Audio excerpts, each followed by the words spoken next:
But on the 19th, 35 years ago, I was indicted on a major federal racketeering case, and that was the year I spent my first year in prison on Christmas. And I want to talk a little bit about that.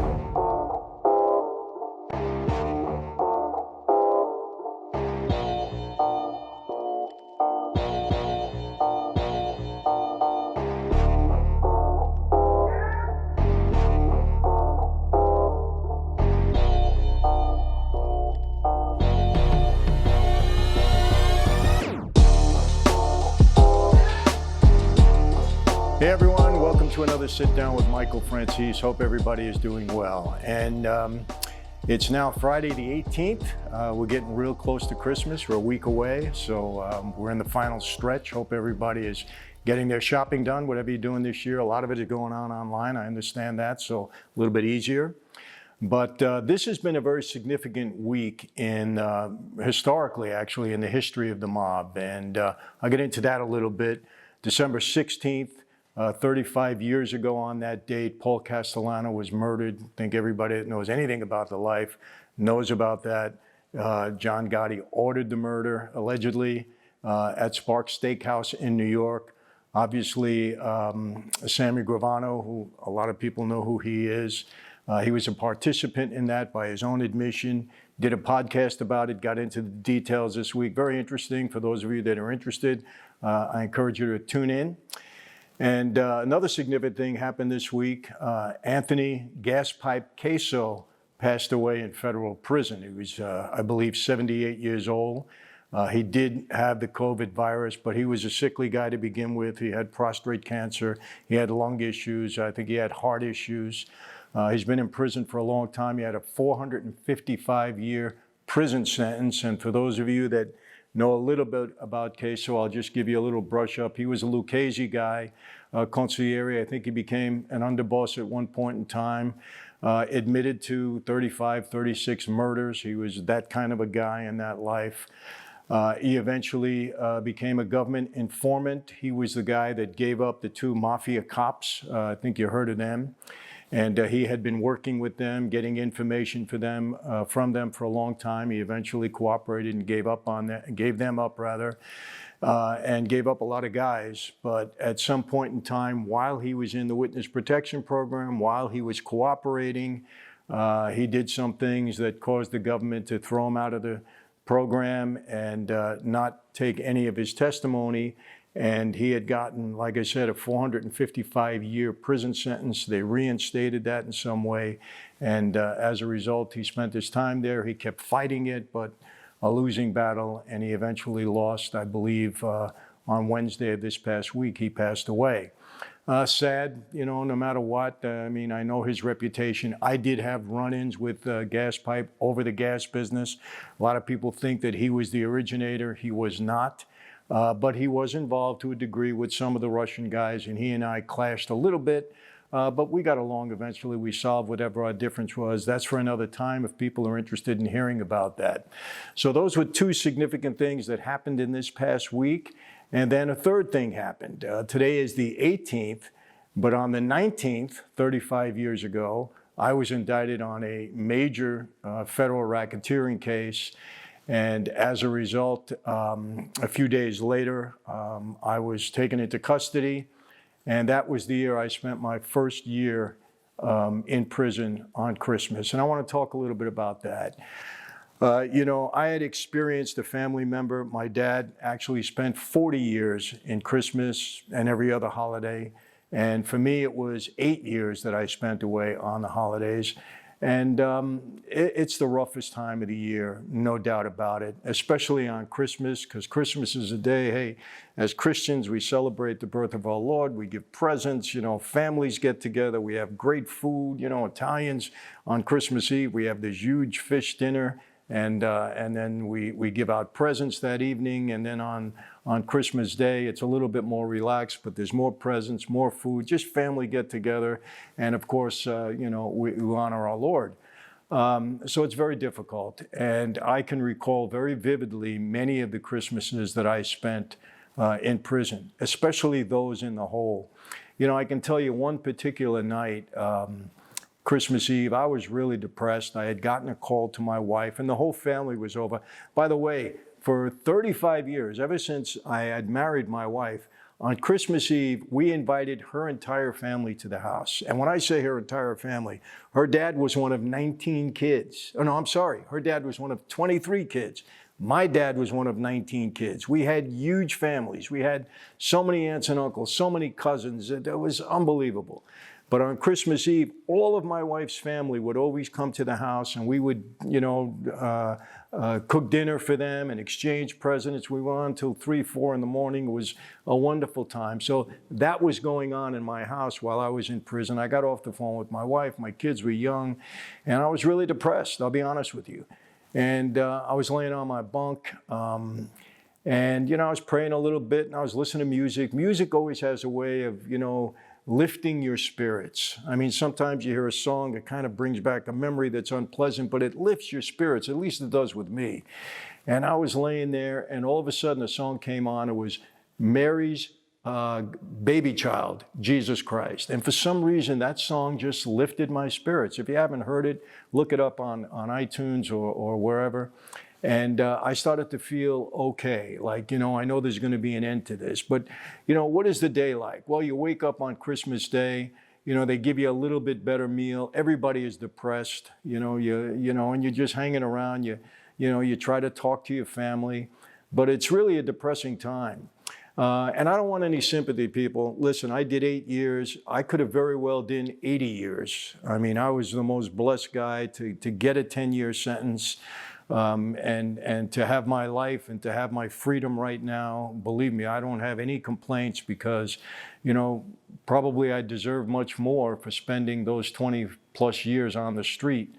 But I've been very blessed. And so I'm not looking for anybody to say, oh, poor Michael. No, not at all. You say, bless Michael. Michael's got it, good going on. So, but it's tough on the family because, they miss you. And I mean, I know when my dad was away, we missed him. And, we always got a phone call from him, and it was depressing, and you hang up the phone and, you just try to get on with it. Very, very difficult. But, I'm going to make this short today because I know a lot of people out there struggling. Maybe you lost a loved one this year because of COVID. Maybe you lost your job.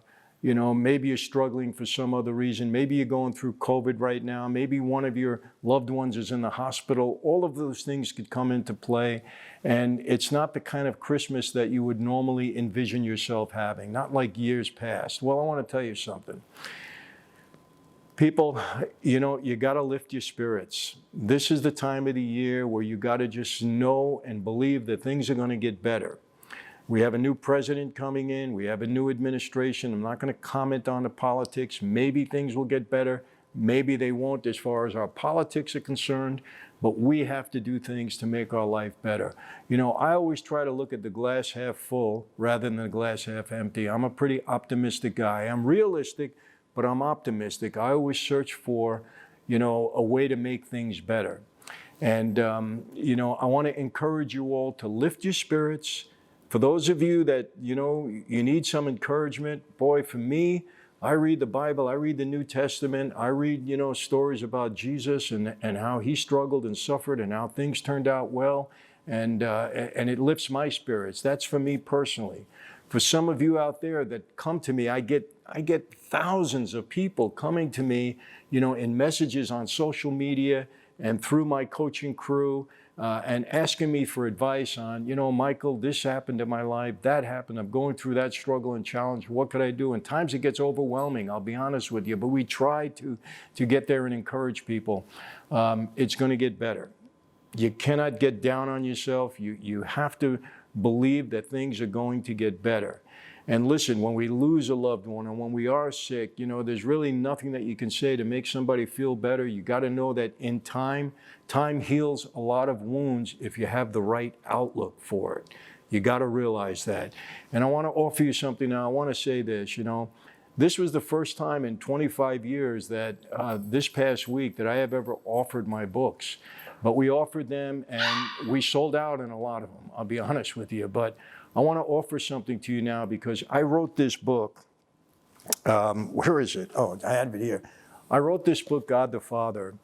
And I wrote it for people that are struggling and are facing challenges. And I talk about all the struggles and challenges that I faced and how I was able to overcome them with the help of good people around me, with God's help, my faith. And I've put many of these in the hands of inmates, prisoners, people that need help in their life. I really put my heart in this book. And I really advise those of you that might be struggling or having challenges, pick it up. Pick up a copy, store.michaelfranzese.com. You can go to Instagram or Facebook and you can get the book there. I'll autograph it for you if you really want that. I mean, I'll autograph it anyway, whether you want it or not. But I really think that this will be a pick-me-up for you. I really mean that. And that's because of the response that I've gotten over the past 10 years that I've written this book. You know, another one, my wife, okay? She wrote a book. She never talks about it. She doesn't promote it. She doesn't do anything. It took me 20 years to convince her to write the book. And the reason I convinced her, because I was so tired of hearing people say, how did your wife get through all of this stuff? I told her, would you please write a book? She wrote a book, and for all you ladies out there that might be struggling with whatever challenge you have in your life, I'm telling you, she will offer you some good advice and good consolation, and I believe you'll be encouraged. Again, store.michaelfranzese.com, Facebook, Instagram, you can buy it. And I'm offering these things to you people just to encourage you at this time of the year. I'm also going to tell you this. I'm encouraging you to go into michaelfranzese.com and become a crew member, because the reaction we're getting from people, the encouragement that is happening within that crew, not only from me and my team, but from all the crew members. If you go in there and you see how they're encouraging one another, how people that have gone through struggles and have overcome their struggles and now are telling other people how to do that. We have almost 9,000 people that are now encouraging one another. It's a free platform. This is something that I'm giving. It's my gift to you to get people together to want to encourage one another. Yes, we have a higher level inner circle. It's a little bit more sophisticated. It's not a lot of money. I don't charge a lot of money for these things. That's your option. You don't have to be involved. If you want more one-on-one with me, you can have it. And I promise you, all I'm going to do is bless you, encourage you, give you the benefit of some of the knowledge and experiences that I've had in my life. And that's what that's all about. So it's kind of my Christmas gift to all of you. And that's it. I just wanted to be a source of encouragement and tell you that through the 8 years that I missed my family on the holidays and that I was fairly depressed and miserable, I've come out of it and I've been blessed to a point where I hope all of you can be just as blessed. And I really mean that. So, that's what this is all about. So I'm going to be back at you before Christmas, obviously. I want to share some other things with you. I think I'm going to bring my girls back. Before the Christmas spirit. They want to talk to me. They have things that they want to ask me. I said, hold on. You've never asked me these things before. Do it on camera. Let's share, this family dynamic with other people, because other people go through stuff too. And let's hear how we react back and forth. So we're going to do that for you. Also on Mob Movie Monday, I've got something special. Goodfellas, Sopranos, Donnie Brasco. Where's the real reality in these films? Which one is really realistic? Which one, the characters are really realistic? It's going to be Goodfellas versus Sopranos versus Donnie Brasco and probably Gotti. I'll throw another one in there. But I'm really going to get in depth for you on Mob Movie Monday. I know you all like that. I enjoy the dynamic back and forth that we have. So it's really great. So that's it. This is the last weekend before Christmas. Go out, get your shopping done, lift up your spirits, get in touch with family, get through this whole COVID thing. Do what you need to do because it's going to get better. And one last thing, people have asked me about the vaccine. I'm getting so many questions. Michael, are you going to take the vaccine? I'm not going to not take it because I don't believe in it, but I'm a pretty healthy guy. I've not been sick most of my life. I have a pretty good immune system. So I'm not going to take it at this moment, but that's the only reason. I don't know that I need it. But if you feel you need it, then go for it. I'm telling you right now, don't let anybody change your mind. Do your research, get comfortable with it. But if you're in that zone that you think you should take it, then I would advise you to do whatever you feel is best, But I'm answering that question for everybody because I'm telling you, hundreds of people asking me about the virus. So that's it for today. Enjoy the weekend. Get ready for Christmas. And how do I always leave you? Be safe. Be healthy, God bless you all from the bottom of my heart, and I will see you next time.